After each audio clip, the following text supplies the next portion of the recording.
warahmatullahi wabarakatuh. Halo semuanya, ketemu lagi dengan Ella Kurniasi di sini di Ruang Bahagia.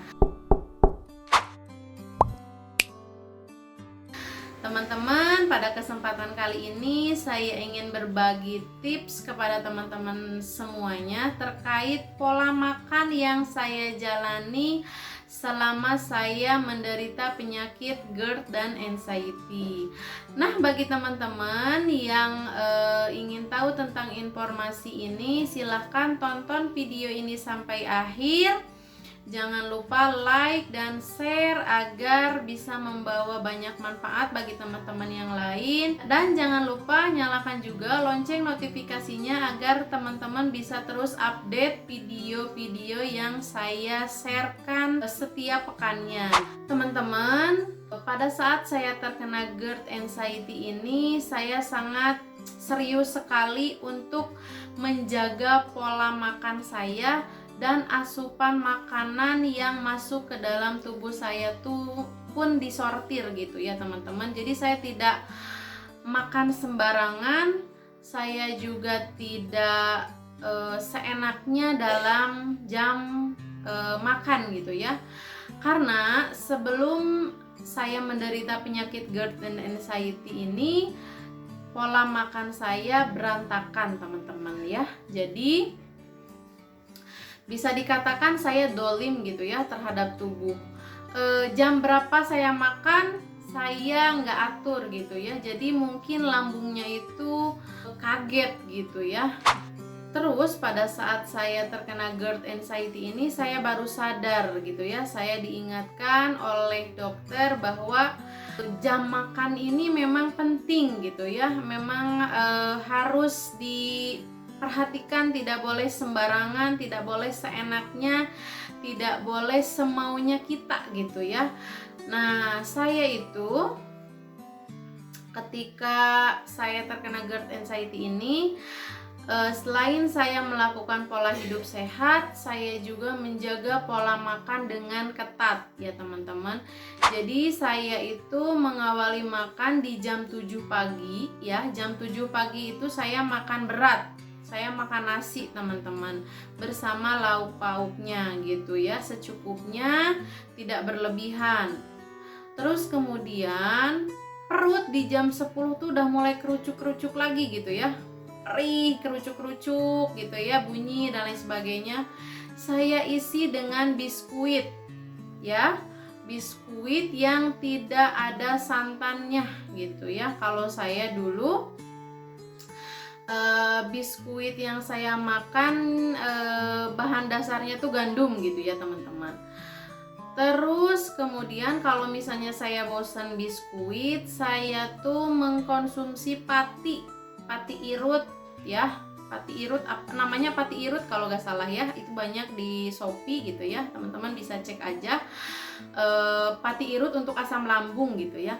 Nah, itu saya masak. Saya memakai gula merah asli ya, gula aren yang tidak ada campuran obat pengawetnya gitu ya. Nah, terus kemudian jam 12 siang ba'da sholat zuhur saya baru makan lagi, dan itu makanan berat ya teman-teman gitu ya, itu makan berat. Saya makan nasi lagi dengan porsi secukupnya.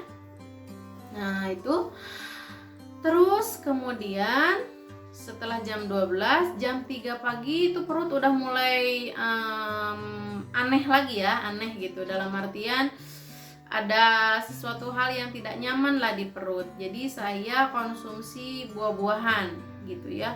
Kalau misalnya buah-buahan di rumah lagi tidak ada, saya makan biskuit lagi gitu ya teman-teman. Terus kemudian terakhir saya makan adalah di jam 6 sore teman-teman ya. Sebelum maghrib lah saya makan lagi, dan itu makan berat secukupnya juga gitu ya, sampai perut ini kenyang, tapi tidak hanya makan aja, kenyangnya tuh sudah dengan minum gitu ya. Jadi kenyangnya itu tidak hanya kenyang nasi gitu ya, tapi minumnya juga tapi sudah dengan minum gitu teman-teman. Nah, itu adalah pola makan yang saya jalankan selama kurang lebih 7 bulanan ya teman-teman gitu. Itu pola makan yang saya jalankan.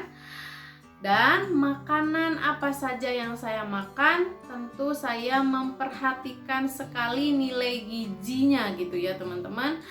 Jadi saya memperhatikan asupan gizi yang masuk ke dalam tubuh saya, yaitu karbohidrat, serat, protein, lemak gitu ya. Vitamin dan mineralnya itu memang sudah